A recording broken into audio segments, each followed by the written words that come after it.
Yeah, Valley Toyota, one of the sponsors of the Thames team and of the Thames Valley Union as well. But we've had supporters come from Te Araha too. The Cobras team and the Thames team. They're all tucked up in the grandstand here at Rhodes Park, having gone past the food trucks. Now look at this for tucker from the back of a truck. Pizza and seafood. That ain't half bad. Go Thames, go the Valley. Thames, yeah. Welcome to Toyota Grassroots Rugby. I'm Ross Cooper and I'm standing today here at the Rhodes Park in Thames, where the Thames Valley Rugby Union have organised 4 finals. 8 teams are contesting those finals and we're looking forward to a very big crowd coming in. The main final, the McClinchy Cup final, is between Thames and Cobras. Cobras beating Thames 2 weeks ago in the major semi-final. Thames is the most consistent team right throughout the year, having won the first round and the second round. Meanwhile, Cobras, well coached by Robbo, Keith Robinson, the ex-All Black and Chiefs coach, have had a great year. I'm finding it very difficult to separate the two teams. I hope the weather holds, rain is threatening and the ground is rather damp. I hope a great game of rugby ensues. Well, Tony, finals day, how's the season gone to date? It's had some ups and downs. A few hard games, a few hard calls through the year, but we've got here and we're pleased with where we've got to with the guys we've had on the field, and they've all stepped up this year. So, pleasing to be here anyway. And this week, the preparation for the big game. Cobras beat you 2 weeks ago. What are you going to do differently this game? Yeah, I don't know if they should have beaten us, but we played probably 60 good minutes of rugby, and there was 10 minutes in the first beginning of the second half that let us down. So, yeah, we're going for a consistent 80, and the guys are pretty fired up for today, having not been in a semi-final since 2008, and not been in a final since 2003. They're pretty hungry. So, preparation's been pretty good. With everybody's back, bar one. And, I think the guys are pretty fired up for today. So you picked the team that you wanted to take out. No injuries going into the game and a really positive attitude. Yeah, no, they are very positive. They're really looking forward to today. They're, very positive. They've been training really hard. Good feeling after training on Thursday night. And, they're very looking forward to today immensely. So all the very best. Yeah, thanks very much. Well, Robbo, great day for Cobras. How's the year been firstly? Pretty good. We built in the first round, and the second round we've gone through undefeated so far and got ourselves into a stage where we can into a spot where we can have a crack at the final here. And you certainly played very well in the game 2 weeks ago where you beat Thames. Have you taken that into consideration in the preparation for this game this week? Yeah, of course we have. We've beaten, the only team that's beaten Thames in the second round. We've beaten them twice here in the second round, once in the round robin and once in the semi, so we've looked at those tapes all right, and sort of looked at how we did it and add a little bit more to it, and but at the end of the day it's a final, so it comes down to the 80 minutes, Yeah, and a while since Cobras have been in a final. Tell us the history. Yeah, well, it's 19 years since we've won it, and 12 years since we've had the opportunity to win it. We haven't made a final in 12 years. So it's a fantastic achievement by you, yourself, with your coaching team and, of course, your players. All the very best. Thanks very much. Cheers. There it is, the McClinchy Cup.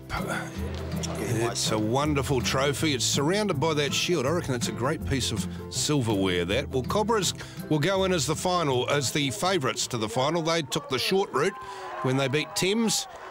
And then Thames had the consolation semi-final to get through with a win over Hauraki North.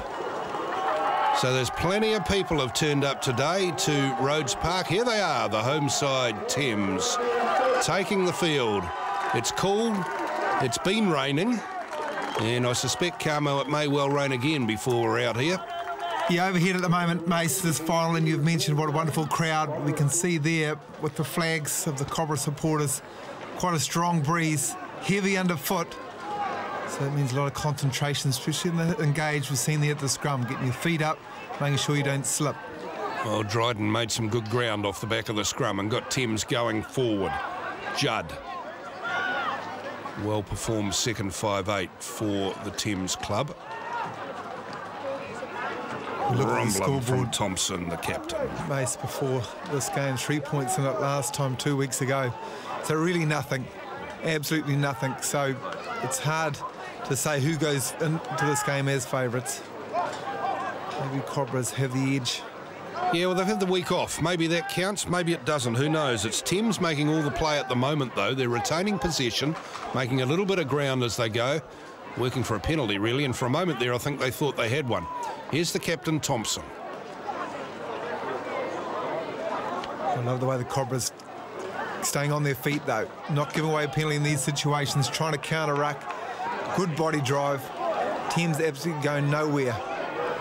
McDonald looks for the kick into the box. It's a good one too. Chasing it is the hooker, Walton. He's put the pressure on, and look out. Here we go. Jamie Quirk. What's the bounce? Is he quick enough? Yes, he is. Jamie Quirk just gets there before the dead ball line. What an intelligent little box kick from the halfback, Aaron McDonald.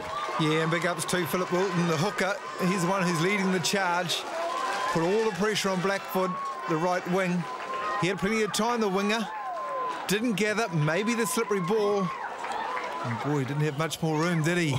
Oh, that last kick was almost too much. Thank you, groundsman, for making the dead ball so long. Thames with the lead in this Thames Valley final at Rhodes Park. They're in defence, though. That tried to a good example of just always chasing, always pushing, always putting pressure on people. If you're there and the unexpected happens, you can capitalise. Big forward drive. The blue forwards, the Thames forwards, have done really well so far in this game. When they've been in possession, they've managed to retain possession, not necessarily make a lot of ground, but they've committed the Cobras defenders. Interesting, isn't it? Most we're seeing both forward packs, both coaching staff gone there throwing big numbers at the breakdown. Both teams, you're getting it regularly 5 to 6 players at the breakdown. Well, that's a wonderful turnover. Oh, pinched it illegally. The referee's arm goes, no, he was going Earlier back. penalty. Earlier penalty where the Thames players were offside at the breakdown. Didn't see the referee's advantage, and this is a handy 3 points. Matt Hill over towards the river, and 5 points to 3, and the sun continues to shine. Yes, the rainbows are out, but here, Rhodes Park and Thames, conditions still okay. Rangatawa off the back of the scrum went a little bit sideways. I'm sure his teammates would have liked him to straighten up there, but it has created a blind side. But they're going open. Into midfield, and the crash ball is Judd. Good defence on him, in fact, very good defence. Judd's got it to ground, though. And that man's in danger if he doesn't roll somewhere of being penalised. Thompson. Oh, this is a wonderful flatline defence at the stage from the Cobras. Not committing too many numbers in this attacking zone. Griffin runs onto it. Rangatawa with the try. That's a very good piece of work from Thames. Look at the little run here from Michael Griffin and just running the men. Selective pass. Takes on David Marker there. The tight head prop getting beaten on the outside. Boy, they were tight in and around the breakdown, Cobras. Not strong enough out wide. That's 2 tries this half. They do have the conditions, of course, Thames. Michael Griffin with the pot of gold, and that's a handy little lead at the break. 10 points to 3. Good crowd in too. Wonderful crowd. Well, the weather's concentrated them a little bit, to be fair. It's just a bit chilly and threat of rain. Look at them. They're supporting both sides. Coming well dressed. Thompson round the front of the line out. Sorry. 7-point lead, which is nothing. We mentioned at the start of the game was the 3-point win to Cobras a couple of weeks ago. 7 points is nothing. These conditions, pressure will start to mount on both sides as the minutes tick by. Well, in 45 minutes or so's time, we'll be presenting the McGlinchey Cup to a brand new winner, because Paeroa West are the playing through champions, but they didn't even make the semi-finals this year. And look at Barton Thompson. As soon as the referee's arm went in the air, so did his, pointing straight at the goalpost. The captain said, we'll take 3 here. Yeah, 3 valuable points. The visiting captain chewing his cud, thinking, If this goes over, we've got a job to do to catch up. It does go over, and the lead is now 10, so at least 2 scores needed by Cobras to get back into this. Yep, they can still do it. Oh, absolutely. Divisions of 3, though. You know, they don't have to sort of chance their arm quite at this stage, risking all, going for the try. Keep the field position, keep the pressure, keep possession. Well, they've got great field position now. And great ball off the top of the line out as well. And now we're seeing them running a beautiful pass. Ben Cottle, he scores the try, brings Cobras closer. But wow, look at the pass here. Who was it? She's the open side flanker, Mace. Blake Lingard, short line out. Delivery was outstanding. And here's the Blake running onto it. The no-look pass, drawing in 3 of the Thames defenders. Boy, spectacular diving forward roll, but that is the try they desperately needed. Time virtually up. This kick, maybe just a formality now to push them to 8 points. Matt Hill, no, pushes it wide, so Thames are the champions. The referee's whistle goes, and Thames have won it by 13-8.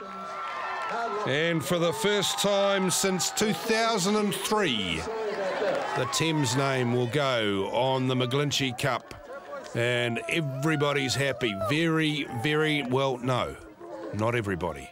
What a great victory for Thames today. What did you put that down to? Determination, and it's been a long time since we've even been in this position, so I think all the boys stood up today and took the opportunities we had, and obviously we came away with the win, so I'm wrapped.